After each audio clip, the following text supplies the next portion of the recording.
Hi, welcome to our channel. இன்றைக்கி நான் இந்த வீடியோவில் ஆஃப்டர்நூனுக்கு மேலே உள்ள ஒரு ரொட்டீனை தான் நான் உங்கள் கூட ஷேர் பண்ணிக்க போகிறேன். ஸோ இப்போ வந்துட்டு நான் இருக்கக்கூடிய ஃப்ளாட்டில் மேலே மொட்டை மாடியில் தான் நின்னேன். இப்போ இங்கே பார்த்திங்க அப்படின்னா வீடெல்லாம் வந்து ஒரு வீடு ரொம்ப மேலே இருக்கும், ஒரு வீடு பார்த்திங்க அப்படின்னா கீழே இருக்கும். ரொம்ப ஏற்ற இறக்கமாக உள்ள ஒரு இடம் தான். பார்த்திங்களா, அது அவ்வளோவுமே பார்த்திங்க அப்படின்னா இந்த காட்டு பகுதி நிறைய செடி மரம் அப்படி தான் வந்து இருக்கும். ஸோ அது நடுநடுவில் வந்துட்டு வீடு அந்த மாதிரி இருக்கும். வயநாட்டில் வந்து மலை சரிவில் வந்து வீடு கட்டியிருந்தாங்கல்ல, ஸோ அந்த மாதிரி தான் பார்த்திங்க அப்படின்னா ஒரு பெரிய ஏற்ற மாதிரி இருக்கும். அதில் பார்த்திங்க அப்படின்னா நிறைய வீடு வந்து இருக்கும். இதெல்லாம் பார்க்கும்போது வயநாடு இன்சிடென்ட் தான் வந்து ஞாபகம் வரும். அப்புறமா பேபி தூங்குற கேப்பில் நம்ம போயிட்டு வந்து குளிச்சுட்டு வந்துடலாம் அப்படின்னு சொல்லிட்டு அந்த டைமில் நான் போய் குளிச்சுட்டு வந்துட்டேன். இங்கே வேறு சில் கிளைமேட்டாக இருக்குது, அதாவது மழை வேறு பெஞ்சிட்டு இருக்குதா. ஸோ எப்படியோ வந்துட்டு வீக்லி 2 times தான் வந்து தலை குளிக்கிறது. ஏன்னா தலைக்கு நான் எப்போவுமே வந்துட்டு பச்சை தண்ணி தான் குளிப்பேன், சுடு தண்ணி ஊற்ற மாட்டேன். மற்ற நாள்லாம் வந்து சுடுதண்ணி வச்சு உடம்பு குளிச்சுட்டு வீக்லி 2 times மட்டும்தான் பச்சை தண்ணி வச்சு தலைக்கு குளிக்கிறது. அதுவே வந்து செம குளிராக தான் இருக்கும். இதை நான் இங்கே யார்கிட்டயாச்சும் சொன்னால் சிரிக்கிறாங்க. ஏன்னா வெயில் வந்து இதை விட ரொம்ப கொடுமையாக இருக்குமாமா, அதுக்கு இதே பரவாயில்ல அப்படிங்கிற மாதிரி வந்து சொல்கிறாங்க. ஸோ நெக்ஸ்ட் மந்த் வந்து வெயில் வரும், வெயிட் பண்ணி தான் பார்க்கணும். அதுக்கப்புறமா வந்துட்டு பேபி எந்திரிக்கிறதுக்குள்ளே நம்ம கொஞ்சம் ஹிந்தி படிச்சுக்கலாம் அப்படின்னு சொல்லிட்டு தான் கொஞ்சம் இந்த யூடியூப் பார்த்து தான் கொஞ்சம் எழுதி வச்சுருக்கேன். அப்புறம் இந்த பக்கத்தில் உள்ளவங்க கொஞ்சம் பேசுவாங்க. ஸோ அவங்க வந்து சில வேர்டிங்ஸ் வந்து சொல்லிக் கொடுப்பாங்க. ஸோ அது மூலமாக கொஞ்சம் ஹிந்தி வந்து இப்போ தான் வந்து கற்றுக்கிட்டு இருக்கேன்.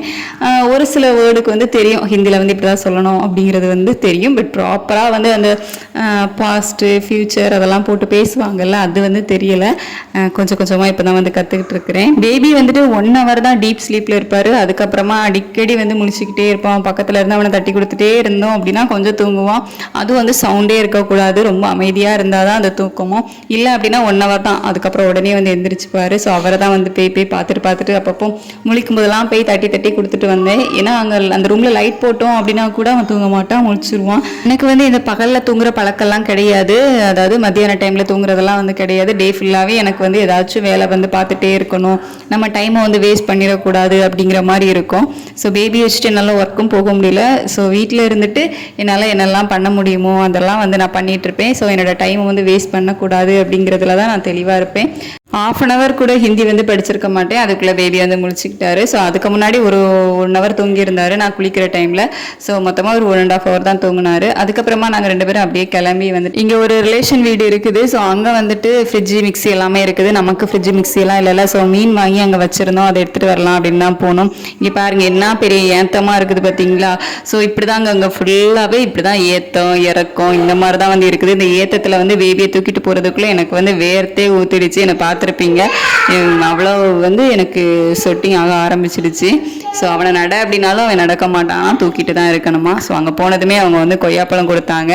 அவர் அதை சாப்பிட்டுட்டு அப்படியே அங்கே வந்துட்டு பலூன்லாம் இருந்துச்சு, அதெல்லாம் எடுத்து வச்சுட்டு. ஆனாலும் அவன் இறங்கி விளையாட மாட்டான், யாரு கூடயும் அவ்வளோ ஈஸியாக வந்து மிங்கிள் ஆகிட மாட்டான். அவனுக்கு கொஞ்சம் டைம் எடுத்துக்கும். அது வந்து எங்கிட்ட இருந்து வந்தது அப்படின்னு கூட சொல்லலாம். நானும் அப்படி தான் யார்கிட்டையும் போயிட்டு அவ்வளோ ஈஸியாக வந்து பேசுறது மிங்கிள் ஆகிறது இந்த மாதிரி வந்து பண்ண மாட்டேன். ஸோ அந்த மாதிரி தான் வந்து அவனுமே இருக்கான். அப்புறமா அங்கேருந்து மீனெல்லாம் எடுத்துகிட்டு வீட்டுக்கு வந்துட்டோம். தேங்காவும் அரைச்சி எடுத்துகிட்டு வந்திருந்தேன். ஸோ வந்ததுமே வந்து மீன் குழம்பு வைக்க ஸ்டார்ட் பண்ணிட்டேன். கன்னியாகுமரியில் மீன் குழம்பு வைக்கிற மாதிரியே தான் தேங்காய் அரைச்சி ஊற்றிட்டு அதுக்கப்புறமா தக்காளி பச்சை மிளகாய் இதெல்லாம் கட் பண்ணி போட்டுட்டு ஊரில் இருந்து வத்தல் பொடி மல்லிப்பொடி எல்லாமே நான் வந்து எடுத்துகிட்டு வந்திருந்தேன்.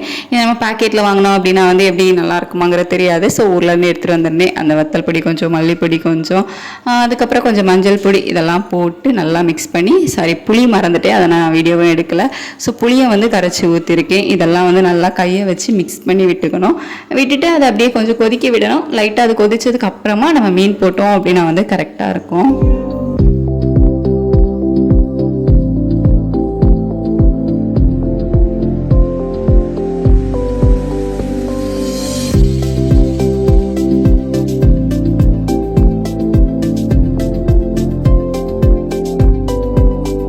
இன்றைக்கி நம்மக்கிட்ட வந்துட்டு சாலை மீன், நெத்தலி மீன் இருக்குது. இங்கே வந்து சாலை மீனை தெரளின்னு சொல்கிறாங்க, நெத்தலி மீனை வந்து வெள்ளின்னு சொல்கிறாங்க.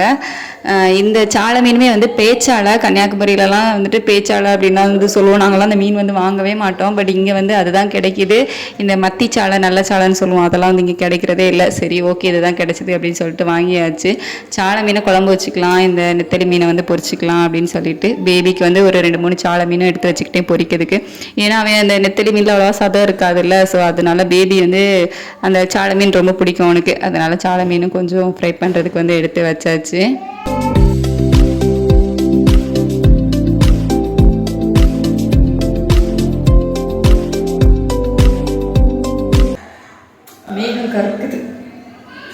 எப்போ வருது எப்போ போகுதுன்னே சொல்ல முடியல. திடீர்னு மழை வருது, நல்ல வெயில் அடிக்கிறே சொல்லி ட்ரெஸ் வந்து காய போட்டால் சிறன்னு மழை வந்துடுது. மழைக்கு தான் மெயின் கருக்கு பார்க்குறீங்களா?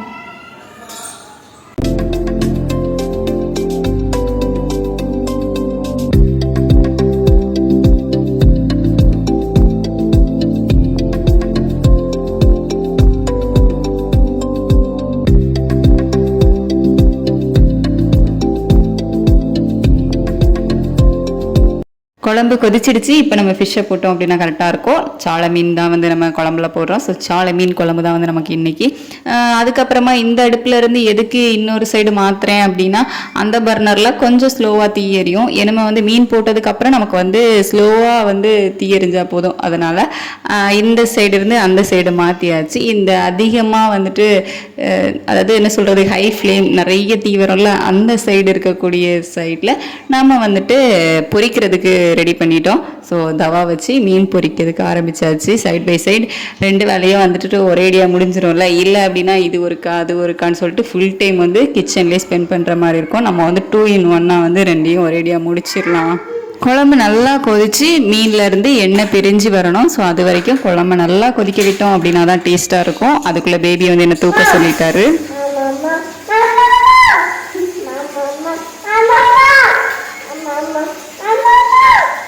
Mama.